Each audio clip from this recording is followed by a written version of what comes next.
Welcome back to another episode here on the Crash Out League TV. You got your host ADUB, and I'm with my co-host Manny Boy. Man, things coming in hot, things coming in fast. We headed into week 11. We just did week 10. We got to give you the recap on that, and most importantly, who is the first-time champion of the Midseason tournament? All that is coming soon. We're gonna give you all that information soon, but better yet, Manny, go ahead and take it away from me. Well, ADUB, you talked about it, so let's get right into it. Let's see who exactly won our mid-season tournament, the first one ever in this league. It was Team CDL going against Mo City Menace in the mid-season tournament. And folks, we have ourselves a winner. The winner, Mo City Menace. He started off the year shaky, but he has done nothing but climb. Currently riding a 5-game win streak. That is one of the largest in the league itself. He has done nothing but win for the past few weeks, and he does it here. He gets the win in the mid-season tournament, and ADUB, that's huge because he gets to dictate the matchups for the last 2 weeks of the season.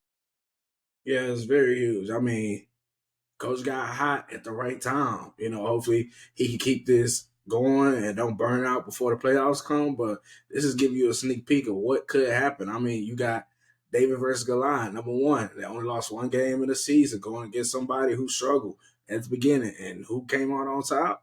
The team that struggled at the beginning. So just give y'all a little sneak peek of what the playoffs could look like. But speaking on the last 2 weeks that Coach Preach earned, be able to decide what goes on in those last 2 weeks. The commission wanted to give a little bit more information on that just to clarify. Yes, Coach Preach will be allowed to dictate every single matchup for the last 2 weeks. He's not only picking who he's going against and another team is going against. I'm talking about all 5 matchups dealing with all 10 teams. He will decide depending on what his agenda is. We don't know what his agenda is, and he gonna decide who plays who. Now, another thing that I also need to clarify is it won't be a week by week decision. Coach Preach will come in 2 weeks before and have both weeks decided before the 2 weeks happen. So, for example, just to make sure we got some clarification, it will not be the case. Okay, week 13 is coming up. Coach Preach is deciding that week. Okay, that week went by.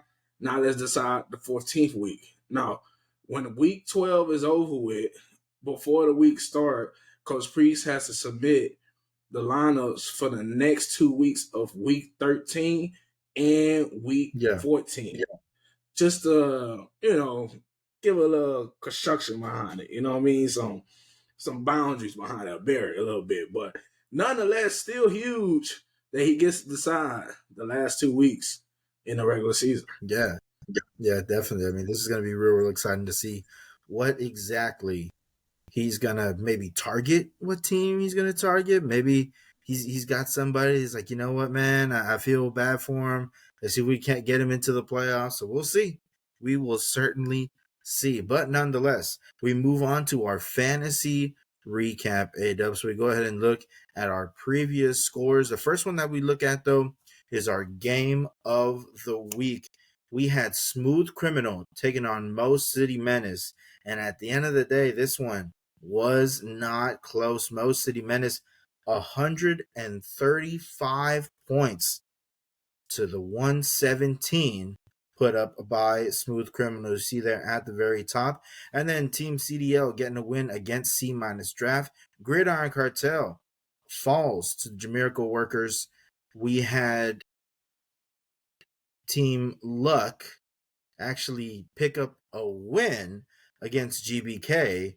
And then finally, the Prodigal Sons in the rubber match against Money Manny. He picks up a win as well. So our game of the week, Smooth Criminal, Mo City Menace. And I think it was just, you have some coaches, either they're going to crack under the pressure and they're not going to perform, or it just makes them that much better.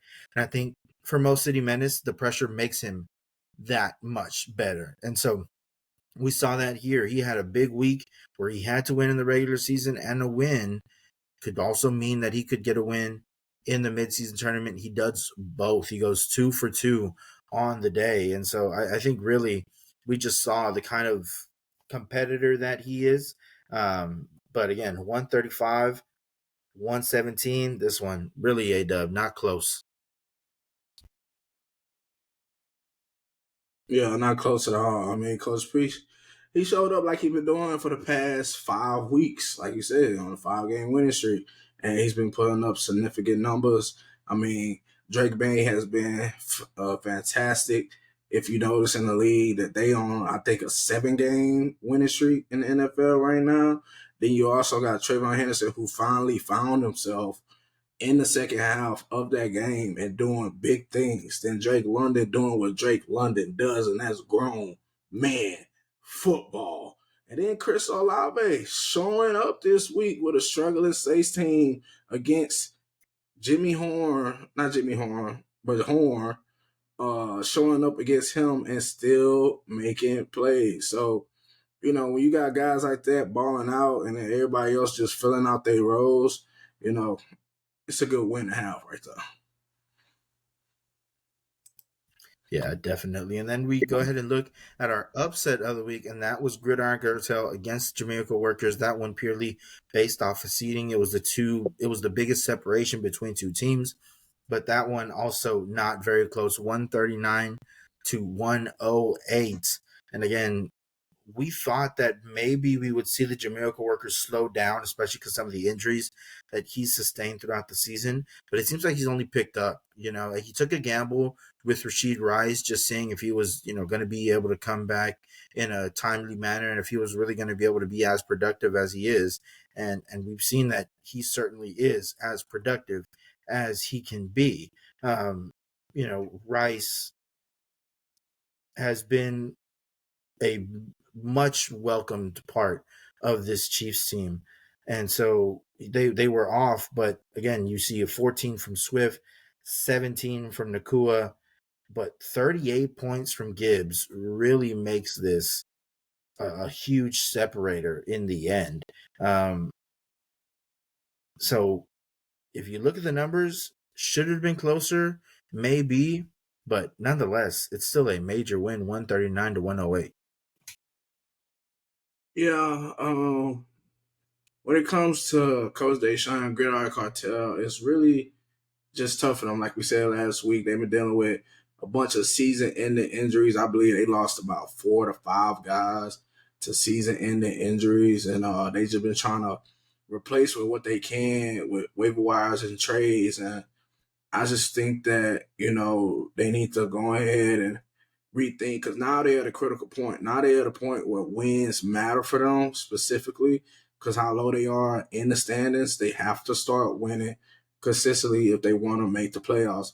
So maybe there's another move or two that you could make. Maybe there's a waiver wire piece in there, like a Puka from last year that haven't sparked just yet, but going to spark later in the season. I don't know. Got to do some research on that. But they're definitely just right there because they're still putting up over 100 points. So they're just missing maybe like a piece or two to be competing with teams at least to get a win on a weekly basis. Yeah, I definitely can see that as well. And then, of course, we look at our Right. crash out of the week. So now, and really, folks, for I think we're just gonna the move second on. time this whole season, we do not have a crash out this week. Everybody going over 100 points. A huge congratulations to the league. Again, nobody going under 100 points. I think the closest one might have been that 103 or the 108, but still, nobody going under 100. So we keep our word. There is no crash out of the week this week. Yeah. So we move on to look at the standings to see where guys land at after the wins and losses from last week. Then you got Team CDL still sitting at the pinnacle of the table at number one with one loss. Then you got Jamaica Workers climb back in at the number 2 spot. You got C minus Draft at the number 3 spot. Mo City Minutes at the 4 spot. The Prodigal Sons at the 5 spot. Smooth Criminal falling to the 6 spot. Money Man and falling all the way to the 7 spot. God Bless Comerica still at 8. And Team Luck moved up to number 9. Greater Iron falling to number 10. So this is your standings here in the Crash Out League. Now, one more thing that I did want to announce based off wins and losses in the standings this week. You guys are on the clock. It's week 11. Playoffs start week 15. So you got from week 11 to week 14 to get together. That's 45 games. If you look at this, everybody's within 1 or 2, 3 games of moving up and down on this drive on this standings right here, including Gridiron Cartel.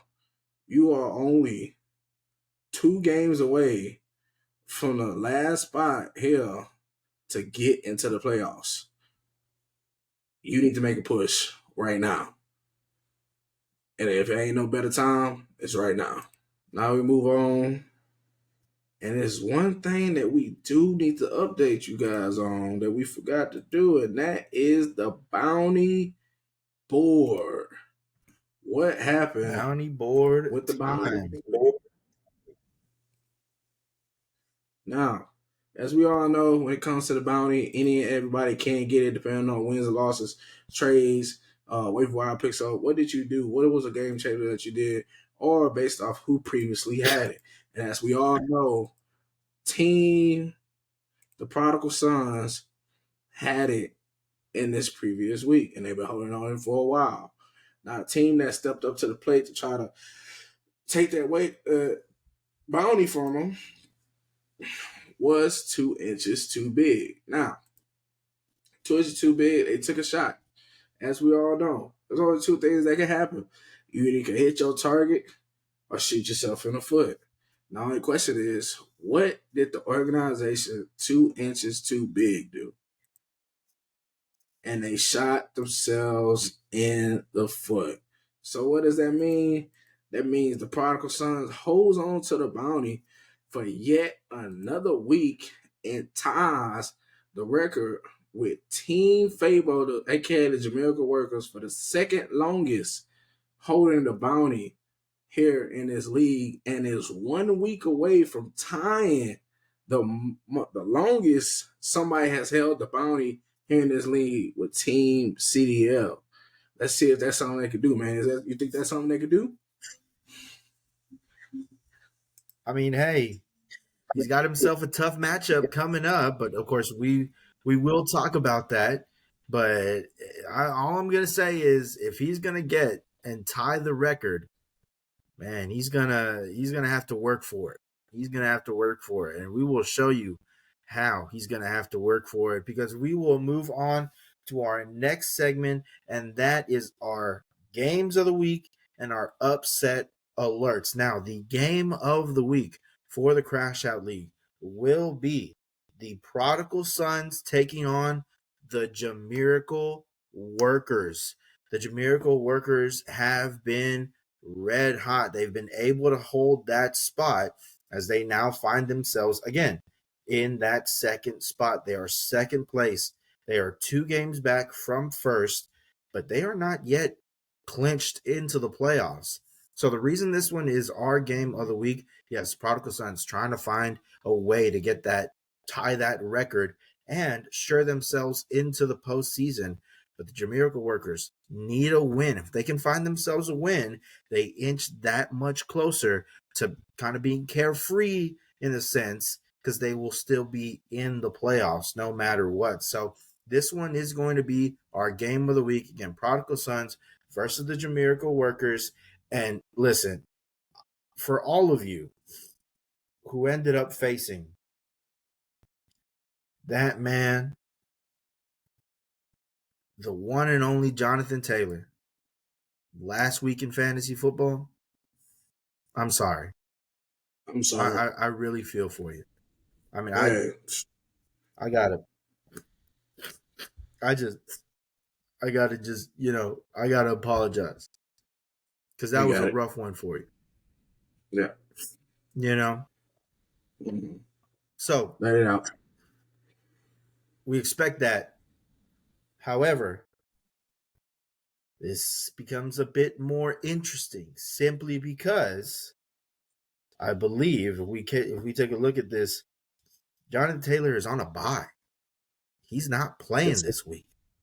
Yes, sir. It's huge. So again, can Williams and Hall both find enough to maybe match, if not try to go a little bit above what he was able to produce? But right now, Miracle Workers predicted for the win 124, 123. This one is as close as you can get, ADUB. I mean, it's a 51-49 projection.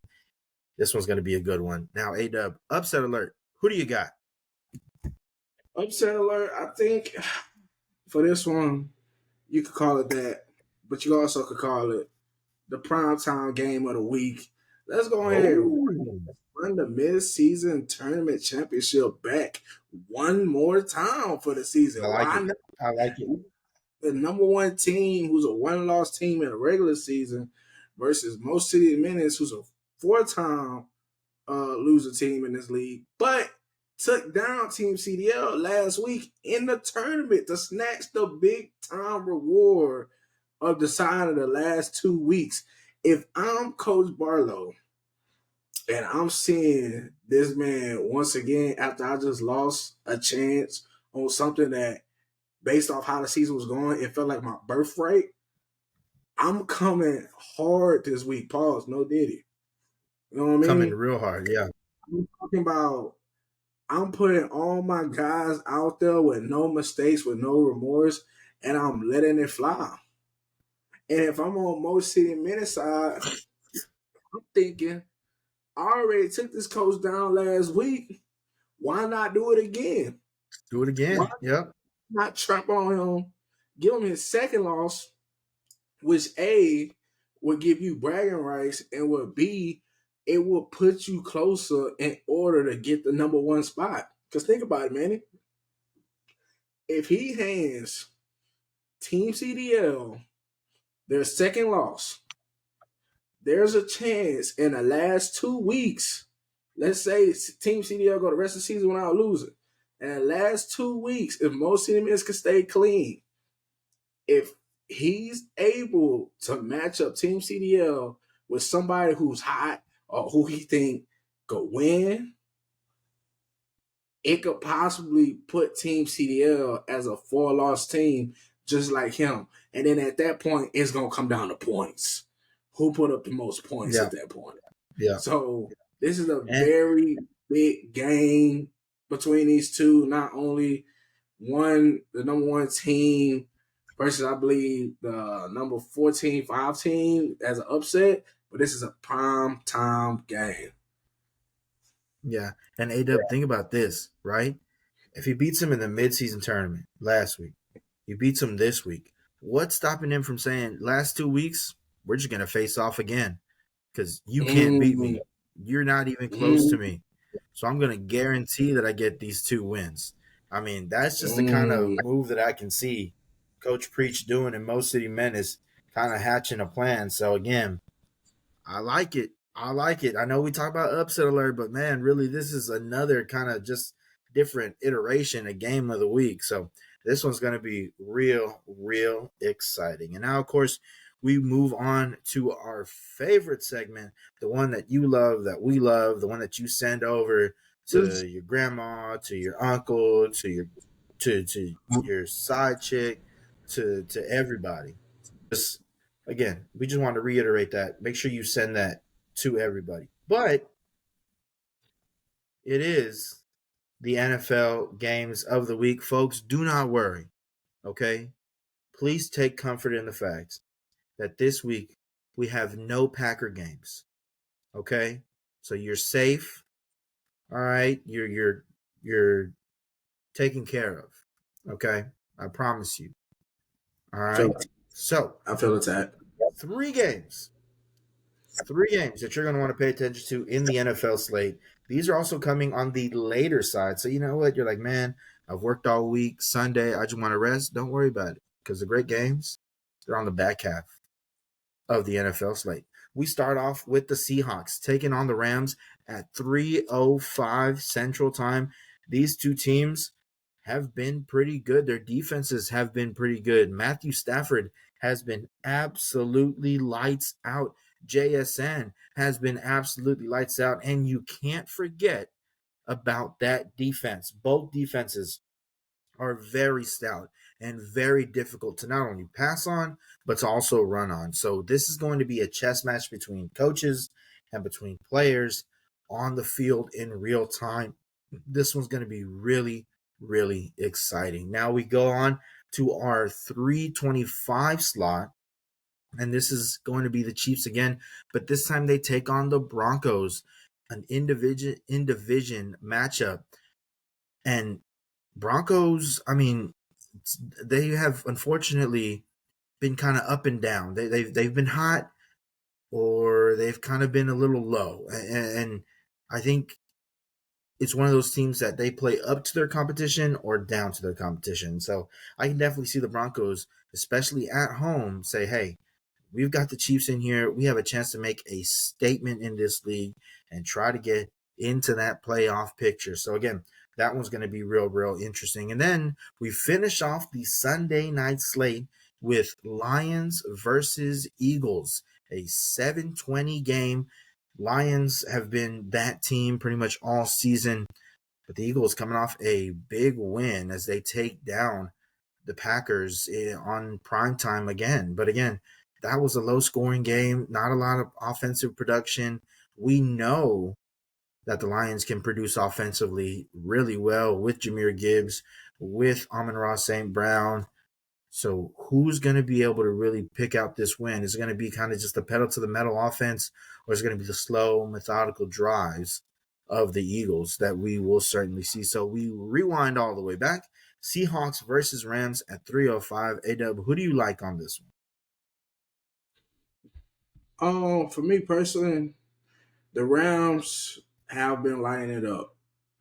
Matt Stafford looking like vintage Matt Stafford. Puka Nacua looking like best wide receiver in the league. Devontae Adams looking like the best number two option in the league, even though he's still looking like a number one option here in this league. But Seattle's defense has been playing so lights out. I'm talking about they are hot right now. It's like they finding their identity. They already was known as the best defensive line core in the league right now, but now that defensive back is starting to click, and it's getting hard to throw the ball down the field, and you could barely already run on them. Barely can already run on them. So I think for me, I look at it as an upset, but give me the Seahawks this week to beat the Rams because I just think Seattle defense is a little better than the Rams defense when it comes to stopping the other side of the ball. I believe JSN and them will have Okay. more freedom than Puka, Nacua, and them will have with the Seattle defense. So give me the Seahawks.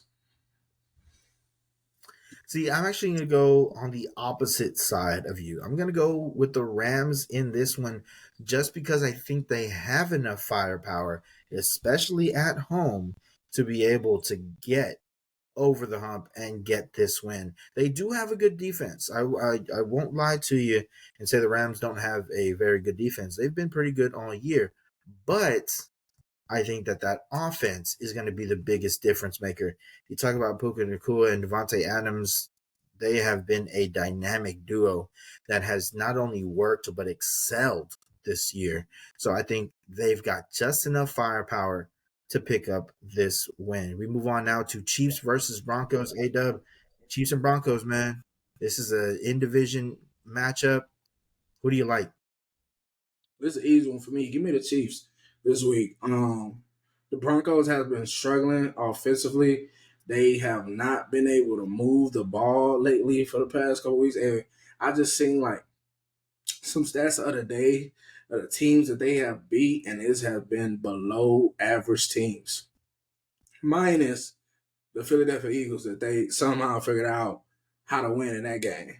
But nonetheless, this offense has not found its rhythm, and I believe the Chiefs offense has by adding Rice back into the lineup. They're looking real nice and real healthy. And to put it on top, this is a must-win game, Manny. This is Yeah. a must-win game. Correct me if I'm wrong. I think the Chiefs are a four-loss team right now. They can't afford to lose another game right now at this point of the season when we got Right. so much more season to go. So this is a must-win for these guys, like it's been for almost half of the season so far. So give me the Chiefs to handle the business. Yeah, I'll work with you in this one. I'll take the Chiefs on the road as well. Again, I think it's the uncertainty of the Broncos, but also at the same time, it's the Chiefs coming off of a tough loss against the Bills. They want to be that team where it's like, man, you're scared to play us. And I don't feel like that is necessarily the feeling anymore around the league. But again, the Chiefs are going to try to remind people, hey, we're still like that. Week in and week out, we're still like that. So I like the Chiefs in this one. I'll roll with you there. That's at 3:25 on Sunday. And then finally, Lions versus Eagles, that one at 7:20. That is your prime time game. And ADUB, I'll take it first. I'll go with the Lions in this one on the road. I think they're ready to make that next step and tell people, man, we are that team. We are consistently that team. And I think their playmakers are going to make exactly that, a whole lot of plays. They're going to be able to score when they need to. And I think that defense is going to be able to stop that dynamic rush duo of Hurts and Barkley.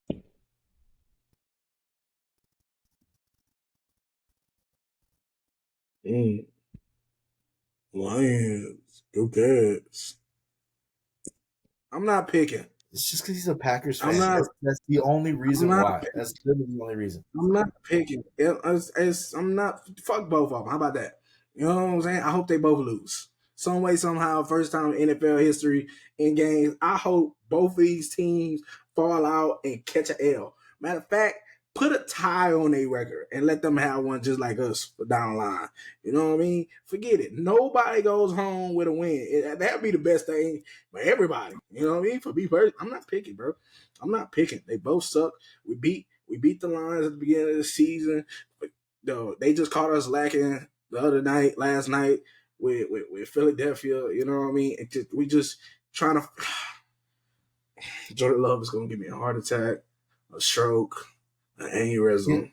Can you remind me? Was that 7 points that the offense put up? Was that? Do I have that score correct? I'm not picking. Was that 7 points? Do you want me to bring up how we embarrassed y'all at Jerry World and sent y'all home in the playoffs? I don't know. Right. I don't know why you want to live in the past, right? I don't know why you want to live in the past. Right? Yesterday game was the past. This season, yesterday game was the past. This season, right? This season, when everybody's talking about, man, the Packers this, now they got Micah Parsons, now they're Super Bowl contenders. You come home to Jerry's World. We don't have generational defense. You tie. We don't have a generational defense. Right. You see how happy you are. I'll bring this up again. CeeDee Lamb was not in that game. CeeDee Lamb plays that game. The Cowboys win. About time. That's what I'm saying. Their Super Bowl is tying with the Green Bay Packers. I'm just saying, if you're gonna talk about like, man, all this other stuff, we're gonna make it to the Super Bowl, we're gonna win, Jordan Love's gonna get a ring, and like you can't beat the Cowboys who don't have a bunch of like starters on defense and was missing CeeDee Lamb. Like, I just think it's interesting, me personally, that you can only put up 7 points against. Anyway, updates in the league. You got the trade deadline of week 12. You won't be able to make any trades after week 12. You have the playoffs start in week 15, like I mentioned earlier. So get your shit together, or don't make the playoffs and go home and lose your money and you just win the pot. I also wanted to congratulate Coach Barlow and Team CDL. You are the first team in the league to clinch your spot in the playoffs. So congratulations to you, Coach. And yeah, that's all the updates. So appreciate y'all for tuning in to another episode here in the Crash Out League. At this point, I'm sick and tired of y'all telling y'all go tell y'all people about it, side pieces, and I'm gonna tell them after I get done with them. So yeah, you had your chance to do it. Now it's my chance. I'm up next. We'll catch y'all later on the next episode. It's your boy ADUB and it's your boy Manny Boy, and we'll see you guys next week, maybe, probably. I don't know. We just depends how the Packers play this week.